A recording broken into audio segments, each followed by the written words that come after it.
As the release date of Black Panther: Wakanda Forever draws closer, fans are looking forward to seeing Namor the Submariner making his live-action debut. Namor, the prominent Marvel Comics character, looks set to be playing the movie's primary antagonist. However, recent reports hint that his villainous era isn't forever, with some believing that he will form an alliance with the Wakandans after the true villain is revealed. It would make sense given that his morals are always fluctuating in the comics.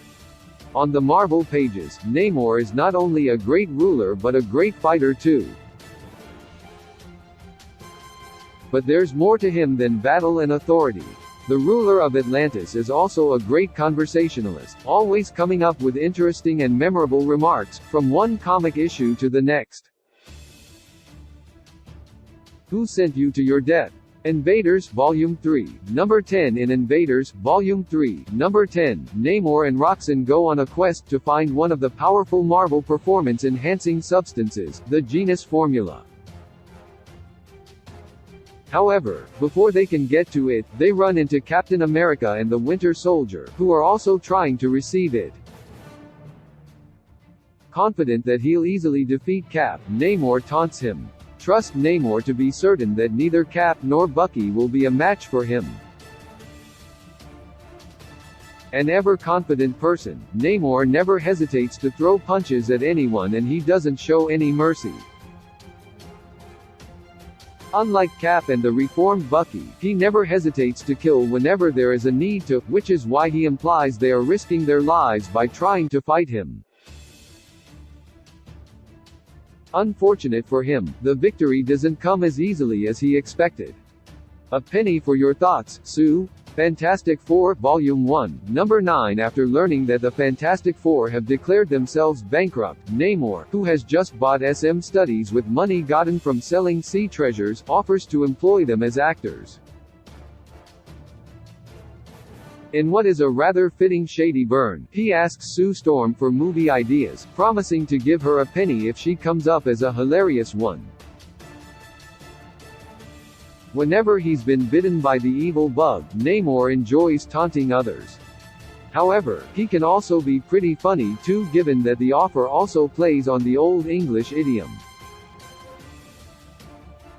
Given that his joke manages to lower their guards, his charming nature does seem to work in his favor as he manages to prevent the Fantastic Four from finding out that he is planning to kill them.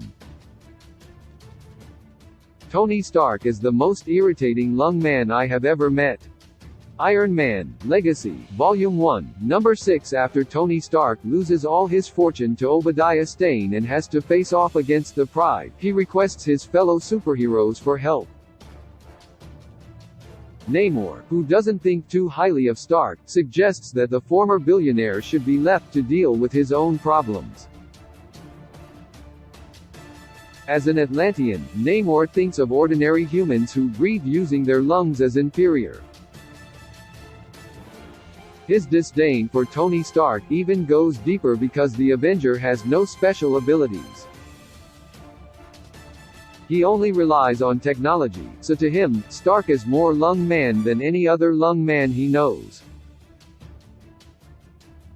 Fortunately for Stark, other heroes decide to help him, despite Namor persuading them to all sit back and watch the fall of the great Iron Man. Once a beast has your scent, it'll never stop coming. Jean Grey, Volume 1, Number 3. Jean gets overjoyed when the Phoenix Force finally leaves her. But Namor kills the excitement, letting her know that it'll be back someday. Namor isn't wrong since Jean goes on to mingle with the Phoenix Force her entire life.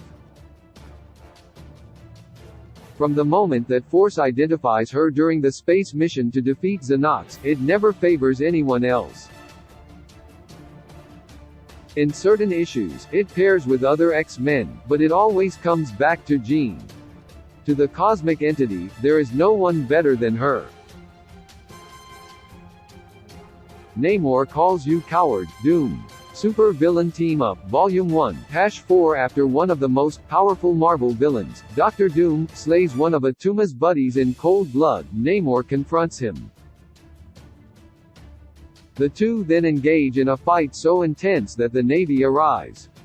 The fact that Namor refers to himself in the third person is no surprise, as he has always thought highly of himself. His courage also becomes evident as he risks his life by engaging in a fight with a villain that is way stronger than him. But despite losing to Doom, he wins over readers by standing up to the man for committing a senseless act of homicide.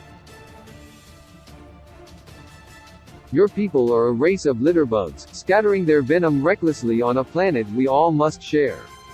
Submariner, Volume 1, Number 28. As Namor takes a tour of the whole of New York with Diane Arliss, he notices just how much garbage there is in the city.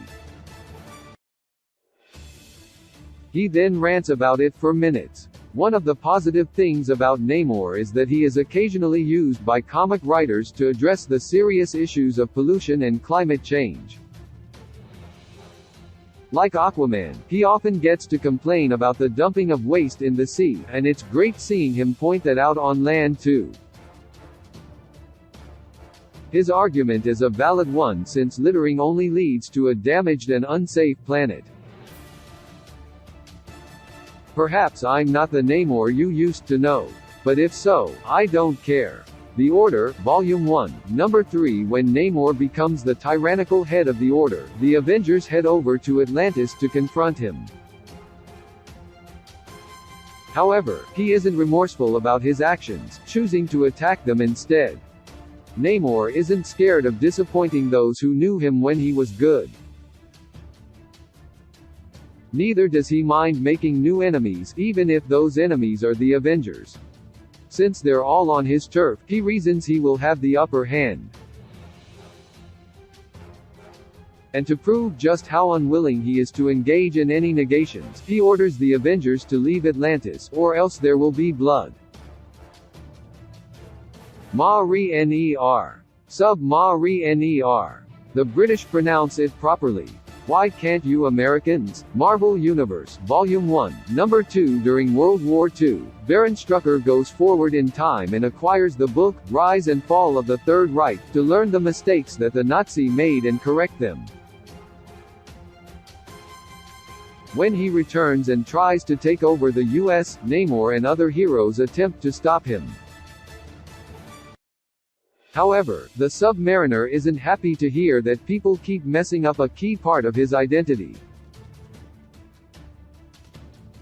Although Namor doesn't go much by the name Submariner as he used to, but during the golden age of comics, it was an important part of his identity, as his name had become a symbol of hope in these dark times. It was necessary for everyone to get the pronunciation right because he wanted to make sure that it would continue to instill fear into their enemies, letting the Axis powers know they were no match for them. Do they think they deal with one as brainless as the lumbering Hulk? Submariner Number 39. When Namor takes over an abandoned prison island near New York, the authorities aren't pleased, so they order him to leave. When he refuses, the U.S. Army is unleashed on him. Hulk has a reputation for being hunted by the military, which is something that was best depicted in one of the non-MCU Marvel movies, Ang Lee's Hulk. Such hunts often end with Hulk being subdued, but Namor is certain he can't suffer the same fate. And the reason for that is because he is smarter than Hulk. Just as he predicted, the military fails to capture him. I do hereby renounce and abdicate the golden throne of Atlantis. Submariner Number 38. After the demise of Lady Dorma, Namor becomes so devastated that he resigns as ruler. He then leaves Atlantis and vows ever to return. Namor might have had many moments where he came off as despicable, but on this occasion, all readers are forced to sympathize with him. Losing a person he believed was his true love is difficult to bear, even for an ordinarily tough ruler like him. He thus sees quitting as the only logical option. Luckily, no decision is ever permanent in the comics, so he eventually comes back.